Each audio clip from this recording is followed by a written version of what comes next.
Well, alrighty then. It's December. Well, ahead of myself. It's actually July 26th. It's a Monday. And I'm just touching base on a band that was very big when I was growing up. Probably growing up, but I was not really aware of them. And the band started in late 60s. They were together for a while, a few lineup changes, and then they had the core lineup, and then the lead singer left in 75. Then three of them carried on and went to superstardom. So I'm just touching base on 4 particular albums of this band. That band would be Genesis. British band, 15 studio albums. Now, I'm not really too familiar with their stuff with Peter Gabriel. I kind of somewhat listen to The Lamb Lies Down on Broadway. I might go back and listen to this because, once again, here we go. Music today is... So I might as well discover this new stuff, which is old stuff, but it's new stuff to me. So they've, so what I'm focusing on is the 80s.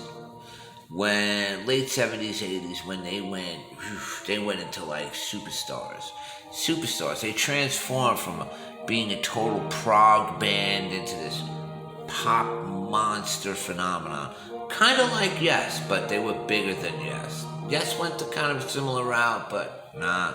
These guys took it to a whole new level. So I'm going to start with the album that got me into them, which would be 1980s Duke. Right here, this album. And that's all because of Turn It On Again. Turn It On Again on the radio. Now, this is a good album, man. It's a good album. Misunderstanding, big hits on this album. Man of Our Times. As you know, it was a core trio of Rutherford, Banks, and Phil Collins. So, yeah, I think I'm correct here, right? Tony Banks, Mike Rutherford, and Phil Collins.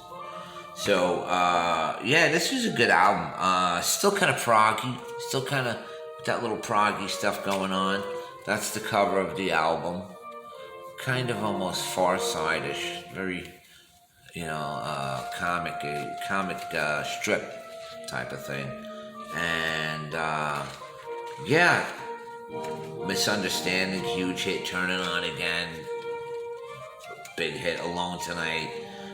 Still got some of their prog stuff there. Even though all their 80s output had, their pop hits, they still had their prog in there, which is what I liked. Then next up, we had this album, Abba Cap.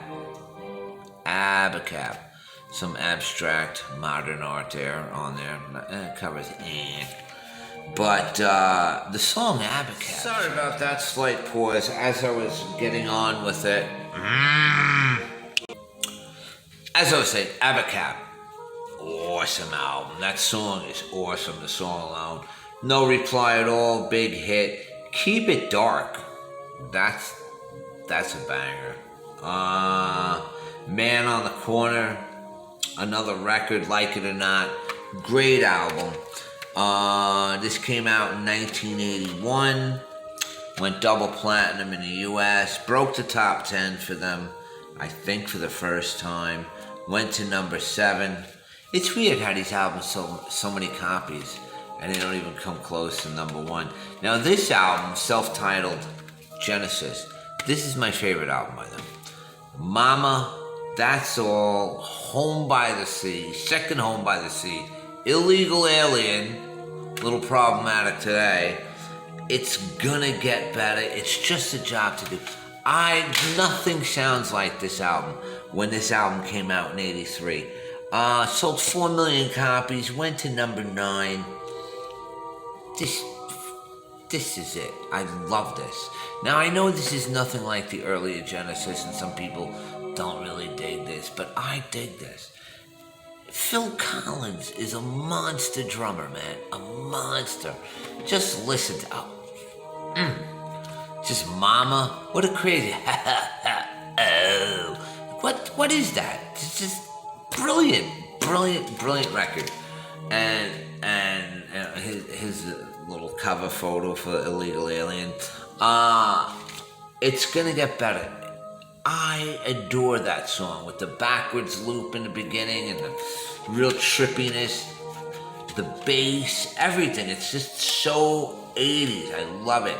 And then, of course, this would be their biggest album of all, Invisible Touch. Went to number 3. Can you imagine? Didn't even go to number 1, and yet it spawned number 1 singles. Invisible Touch. Land of Confusion, top 10. In Too Deep, top 10. Throwing It All Away, top 10. And my favorite song of all, Tonight, Tonight, Tonight. Good album, man. Videos top notch, everything about it. These 4 albums, that's what I'm doing, this little snapshot of this little point in time for the band. This album came out in '86. Sold 6 million copies. 6 million. Only went to number 3 in the US. I don't understand this. I just don't understand this. Always keeping it off the charts at the time. Probably some bullshit. But anyway, Tonight, and then of course you got Domino, Part 1 and 2. And of course the Brazilian, that's a great song. The Brazilian instrumental, but anyway, I say this because this is what I was into Genesis at the time, and it's still what I'm into. So a lot of Genesis heads, this is not their thing, but this is my thing. So I adore these albums. I even like And Then There Were 3. And We Can't Dance. But these four are bona fide classics. Classics, man. Just, you could put these on today and listen to them. I'm telling you right now. So you go do that. You go listen to some Genesis. You go listen to Phil Collins. Ba-ba-boom! Pound them drums, baby. Peace. Have a good day. Hope you like what I do, because not many do.